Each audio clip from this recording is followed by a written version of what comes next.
పంచాయతీరాజ్ మరియు గ్రామీణాభివృద్ధి శాఖలో రాష్ట్ర స్థాయి నుండి గ్రామ స్థాయి వరకు పనిచేస్తున్న ప్రతి ఒక్క అధికారికి నా హృదయపూర్వక నమస్కారాలు, శుభాకాంక్షలు. ఈ మీటింగ్లో నాతో పాటు పాల్గొంటున్న ప్రిన్సిపల్ సెక్రటరీ శ్రీ శశిభూషణ్ గారికి, పంచాయతీరాజ్ కమిషనర్ శ్రీ కృష్ణతేజ గారికి, మిగతా ఉన్నతాధికారులందరికీ కూడా నా హృదయపూర్వక నమస్కారం. ఇందాక రివ్యూ చూస్తూ ఉంటే 2014 నుంచి 2019 వరకు మన మన్రేగా ఎట్లా జరిగినాయి వర్క్స్, 19 నుంచి 24 వరకు జరిగితే చాలా వెనుకబడి ఉన్నాం. సో దాన్ని తొందరగా పూర్తి చేయాలి, దాని అనుకున్న టార్గెట్స్ పూర్తి అవ్వాలి అనే ఉద్దేశంతో ఈ మాట్లాడాం. ఒకే రోజు ఈ గ్రామసభ తీర్మానాలు చేయాలి అనేది చాలామంది కోరికది. పంచాయతీరాజ్ వ్యవస్థలో గ్రామ పంచాయతీల నుండి జిల్లా పరిషత్ వరకు పటిష్టంగా ఉన్నప్పుడే నిజంగా మనం అనుకున్న అభివృద్ధి ముందుకు తీసుకెళ్ళగలుగుతాం.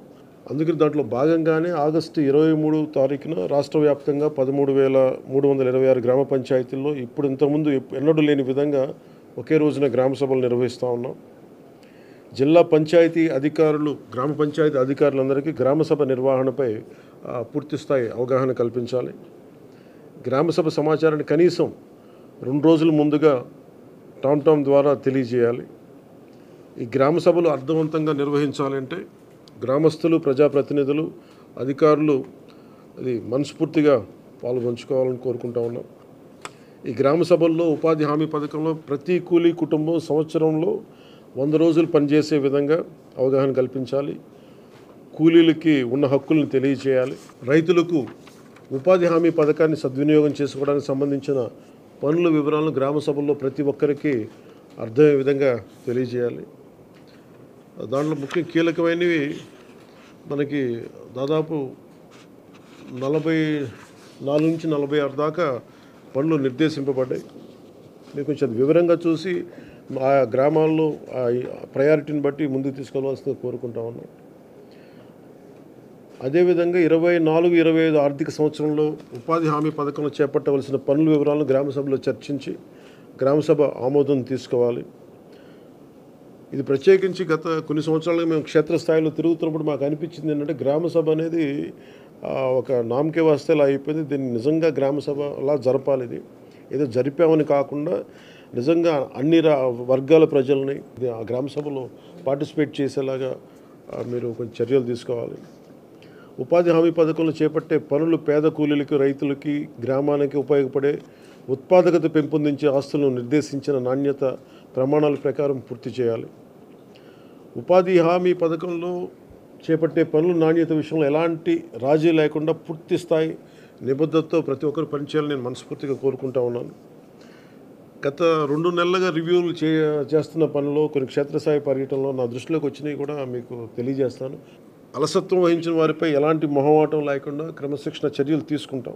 మండల స్థాయిలో పథకం అమల్లో పూర్తి బాధ్యత వహించవలసిన ఎంపీడీఓలు ఇక మీద మన రిక్వెస్ట్, ఎంపీడీఓలు పూర్తి బాధ్యతతో వ్యవహరించాలని నేను కోరుకుంటా ఉన్నాను. అంటే ఇన్ని వేల కోట్లు ఒక కీలకమైన బడ్జెట్ ఇది, ఇన్ని వేల కోట్లు ప్రజలకు చేరకుండా ఇబ్బంది అవుతూ ఉంది. దాన్ని దయచేసి మీరు కొంచెం దృష్టి పెట్టండి. ఇది ప్రజలకు ఏమాత్రం ఇబ్బందిగా ఉంటే ఆ పరిస్థితులను సహించం. దానికి సంబంధించిన ఎలాంటి వ్యక్తులైనా సరే ప్రతి ఒక్క అధికారిపై గ్రామ స్థాయి నుండి జిల్లా స్థాయి వరకు అది క్రమశిక్షణ చర్యల కింద వస్తాయి. ఈ ప్రభుత్వం చాలా కమిటెడ్గా ప్రజలకి చెయ్యాలి అన్న చాలా బలమైన ఆకాంక్షతో ఉన్నాం. ఏ స్థాయిలో అవినీతి జరిగినా కానీ దాన్ని నిలువరిస్తాం. అవినీతిని ఏ స్థాయిలో కూడా దాన్ని వదలం. ఎఫ్ఏ స్థాయి నుండి పీడీ, డ్వామా వరకు, సోషల్ ఆడిట్ గ్రామస్థాయి ఆడిటర్ నుండి రాష్ట్ర స్థాయి డైరెక్టర్ వరకు అందరూ కూడా one will be accountable for this.